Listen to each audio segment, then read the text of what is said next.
एक नगर में 4 मित्र रहते थे।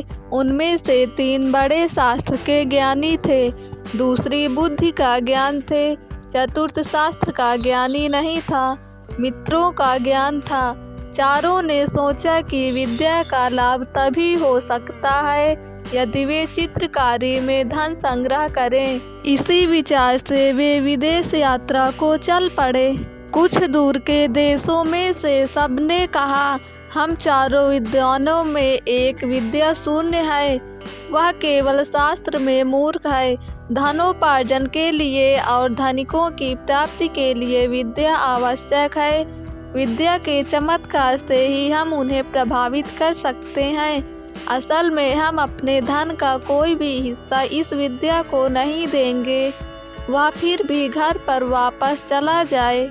दूसरे ने इस बात का समर्थन किया। बुरे तीसरे ने कहा, यह बात नहीं है, बचपन से ही हम एक दूसरे के सुख दुख के सहभागी रह रहे हैं। हम जो भी धन कमाएंगे उसका भी हिस्सा बने रहेंगे। अपने ये पारा की गणना छोटे दिल वालों का काम है। उदार चरित्र अपना डायलॉग के लिए सारा संसार ही कुटुंब होता है। हमें उदारता दिखलानी जन्मोत्सव। उसके बाद चारों आगे चल पड़े। कुछ दूर के जंगल में एक शेर का मृत शरीर मिला। उसका अंग प्रत्येक अन्य थे। त्रिविद्याभिमानी आर्किटेक्चर ने कहा, आओ हम अपनी शिक्षा की परीक्षा लें। शास्त्र के ज्ञान के प्रभाव से हम इस मृत शरीर में नया जीवन ला सकते हैं। ये कहकर 3 अपनी हड्डियां इकट्ठा करने और मिले जुले कामों को मिलाने में लग गए। एक ने अस्थि संचार किया, दूसरे ने चर्म मांस रुधिर संयुक्त किया, तीसरे ने प्राणों के संचार की प्रक्रिया की, तीसरे में शास्त्र के ज्ञान से संबंधित।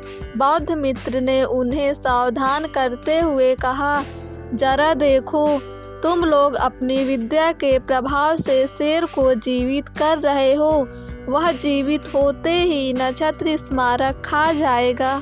शास्त्र के ज्ञानी मित्रों ने अपनी बात अनसुना कर दी।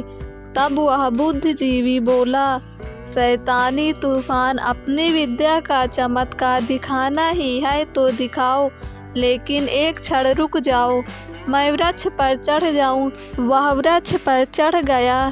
त्रिशास्त्र के ज्ञानी ने शेर को जीवित कर दिया। जीवित होते ही शेर ने तीनों पर हमला कर दिया।